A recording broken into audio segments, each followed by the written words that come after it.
یہ اسلامک ملک ہے تو یہ اسلامک ملک نہیں ہے، یہ ایک چھلاوا کہہ لیں، ایک دھوکہ ہے ہمارے ساتھ کہ ہم یہ کہیں کہ یہ اسلامک ملک ہے۔ یہ کہیں سے بھی اسلامک ملک نہیں ہے۔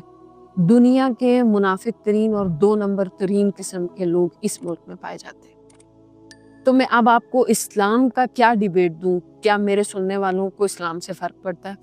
ناظرین اکرام، یہ دیکھیں اس عورت نے کیا کہا علماء کے بارے میں، حفاظ کے بارے میں، قاریوں کے بارے میں، اور یہ اتنی غلیظ زبان اس نے استعمال کی ہے کہ مساجد کے ساتھ جو گھر ہوتے ہیں، اس نے مساجد کے ساتھ جو گھر ہوتے ہیں اس کو اڈا قرار دیا، یعنی کہ وہ کہتے ہیں ہوس کی جگہ یہ ہے وہ ہے، یعنی کہ وہ جیل خانہ قرار دے رہی ہے ناظرین اکرام۔ اور اس کی حالت دیکھیں، کیونکہ ایسی ہی عورتیں مدارس کے خلاف بولتی ہیں، ایسی ہی عورتیں علماء کے خلاف بولتی ہیں۔ ناظرین اس کے ہاتھوں کو ذرا دیکھیے، اس کے ناخن کو دیکھیے، اور اتنے بڑے ناخن، وہ بھی اوریجنل، ایک ہے نقلی ناخن لگاتے ہیں اور وہ اتار دیتے ہیں، لیکن اوریجنل ناخن ہے اس کے ناظرین کرام، اور ناخن کے اندر ان کے اندر گند پھنس جاتا ہے۔ اور کیسے مرد اس کے ہاتھ کا گوندا ہوا آٹا کھاتے ہوں گے؟ مجھے سمجھ نہیں آ رہی کہ اس جناب والا گندے ہاتھوں سے کھانا اور گندے ہاتھوں سے پینا، ناظرین کرام جس کو اپنی صفائی کا خیال نہ ہو، ستھرائی کا خیال نہ ہو، ایسی مرد کے ہاتھوں سے کھانا کھانا کیسا ہوتا ہے؟ ہمیں تو گن آتی ہے کہ جب جناب والا اتنے بڑے ناخن ہوں اور اس ہاتھ سے آٹا گوندا جائے یا اس ہاتھ سے کوئی بھی چیز آپ کو دیتے تو انسان کا ذہن ہی جناب والا ایسا ہو جاتا ہے، یار اتنا